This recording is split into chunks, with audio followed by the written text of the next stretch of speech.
Good morning, guys. I greet you all. I declare abundance of life, protection, favor, breakthrough, divine settlement, financial open door in our lives. And as I declare today, so shall it be. Ise. My name is Ambaroma Osamiri. I have come today again with another teaching concerning concerning dread children. Concerning dread children. Okay, concerning dada children. Do you understand? Then now when you look, you will understand that we have a lot of people that are conceiving and bearing dada children. That is, I mean, children with natural dreads. Do you understand?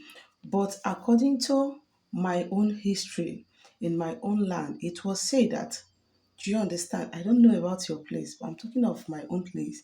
It was said that in the olden days, that children with natural dreads, they are very, very rare. They are very, very scarce to see. It is very, very scarce to see a child with natural dread. Do you understand? And once a child with a natural dread, do you understand, is being given birth to, it is an indication that that child is a reincarnation of a deity. Yes. Or a reincarnation of a dibia, a strong spiritualist, or that child is a king or a queen. Do you understand me? Of the land. So children with natural dreadlocks, they have a very great destiny. And that dread is a symbol and a sign of crown. This is what we all must understand. But because so many things was destroyed in our land. Do you understand me? Our ancestors, they are coming back in full strength and in full force to reclaim and retake our lost heritage and glories. That is why you see that we have massive increase in children with natural dreadlocks this time around. Even as a pastor, as a very strong pastor, that is casting demons away. Do you know that pastors also have children with natural dreadlocks? And I know that when this kind of thing happen, when you give birth to a child like this, you are not going to throw that child away. Yeah, that child is a strong reincarnation. Do you understand me? Now, when you have a child with natural dreadlocks, the first thing you have to understand is this.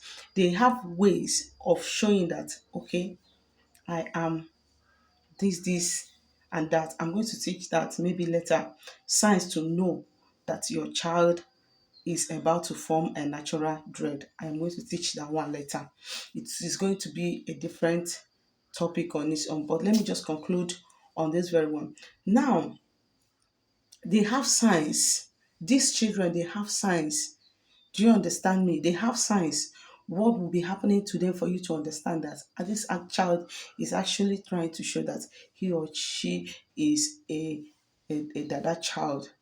That means that he or she has a natural dreadlocks.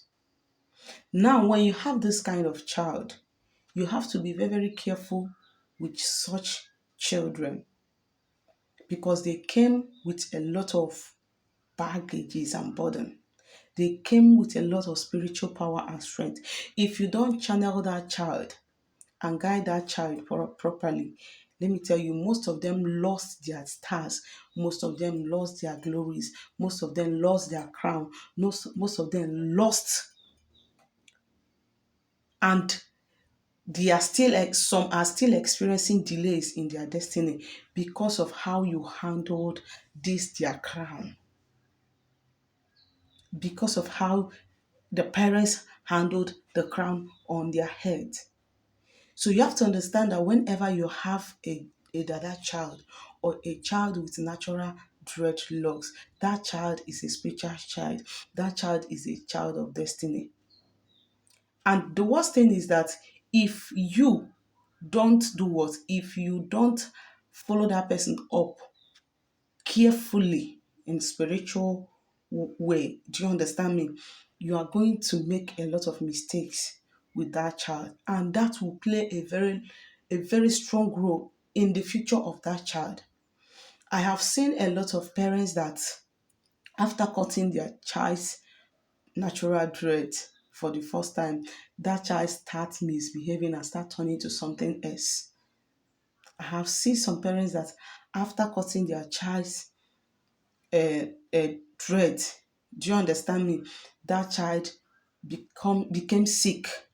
I've seen a lot of parents that after cutting their child's natural dread, the child couldn't survive, the child died.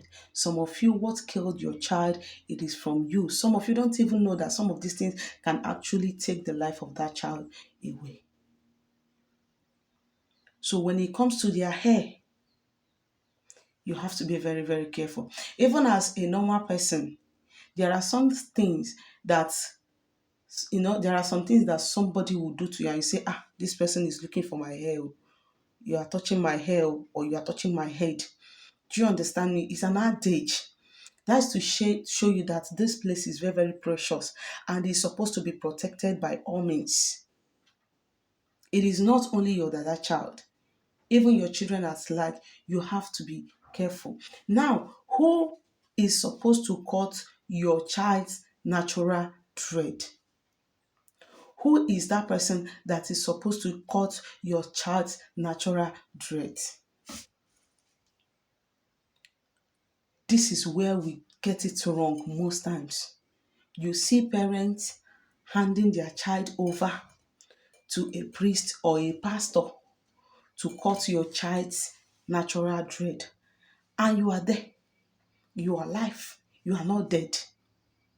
During the time of our fathers, most times their hair are being cut by a strong spiritualist, a strong native doctor,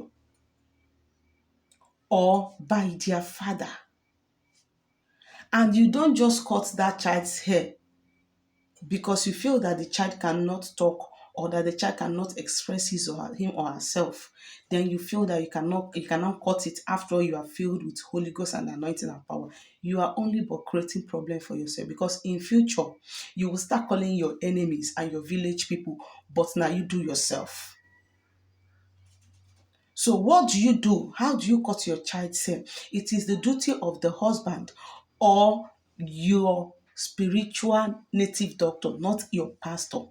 Because if you carry that child to your pastor or to your priest cannot do what? Your priest cannot do the proper sadaka for that child. That is the proper sacrifice. If you are a traditional person, you know that if you have a dada child, if you have a natural dreadlock child, you don't just cut that child like that. There are things that you need to do for that child. Do it for the peer groups of that your child, for the spiritual peer groups of that's your child. That is his or her fellow natural dreadlocks children. You do it for them. You do that sadaka for them. After eating and doing merriment, you have taken permission. You can now off the hair. You can now cut the hair. You don't just pour anointing oil or according to you, or olive oil, or pour water on the head of your child and start cutting, because it has a lot of spiritual implication to that child. Please, let's be guided. If you cannot take your child to a spiritualist, a traditional doctor, because of what is happening in the society, to cut his or her hair, please, the father should do so. The father should cut the hair of that child by himself. Stop taking your children to pastors or to priests to cut their dread. That is why many of them are facing what they are facing in life. I am telling you the truth. Thank you so much, and remember this. If you have any questions to ask me, you send me a message on WhatsApp. Thank you and bye.